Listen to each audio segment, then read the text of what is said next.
Salam küçük dostlar, mən Aqila Uyğur. Bugün sizlərə Elifbaş Dağıtı bəzi hikayələrini oxub verirəm.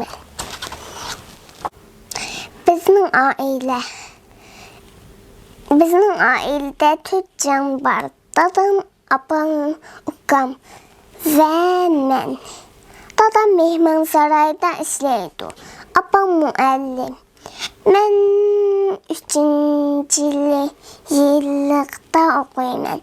Uqam hər gün yiyəsiki verib oynayırdı. Bizim bir müşkümüz var. Hər günü keşikləməkdən keyin biz çıx paranlaşırız, ondan kitab oxuyuruz. Biz bir-birimizi pek yaxşı görürüz. Biz bir olmaq və yaxşıl ailə. Çamğur yuluş. Bir boğay çamğur deyirdi və çamğurlarında saçın bolsun deyib ter döküb işlədi. Çamğurlar həqiqətən taza çon olub ösübdü. Güz bolğanda boğay çamğurlarını yuyulub almaqçı olub tartıb yapdı. Lakin yürüyüşdə gücü yetmədi. Mumayın çağırıbdı. Buvay çamğurunu tartıbdı. Buvayını tartıbdı. Lakin çamğurunu yen yuyulub alalmaq üçün bilən mumayın əvrisini çağırıbdı. Ondan keyin qandaq qılıbdı. Kızı küçükünü çağırıbdı. Ondan etmişini çağırıbdı. Çaşqanını çağırıbdı. Elifbəni tüketdim. Benim ismim Gonca. Ben Avrupa'da doğulup can oldum. Bu yıl 7 yaş bitirdim.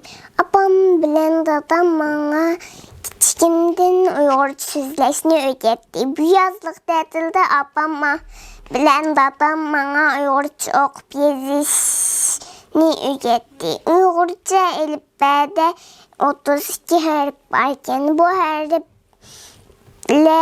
sözünün hər yerdə hər xil yazıldıkən. Məktəbdəki hərflərdə çox kiçik deməkənimiz. Baş yalğız otura və axır deyəkənimiz. Bəziləri bək batırkən, yalğız turalarkən. Bəziləri dost tutuşqanlarkən. Dostları bilen kollarımızın için tutuşup söz yazarkenimiz pek kızgarlıkken.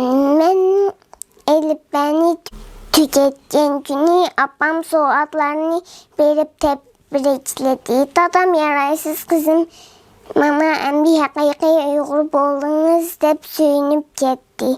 Ben hazır Uyğurca kitaplarını okuyalayım. Yine Uyğurca gündelik xatirə yazalayım. Mən ana dilimini yaxşı görürəm.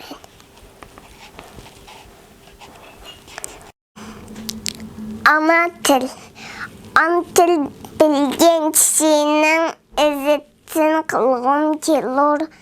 Ana tilini ağzın altın verip alğım kelur. Şu ana til bolsa yer Amerika, Afrikada sərf etib minlərcə tilla anda mən barğım kelur.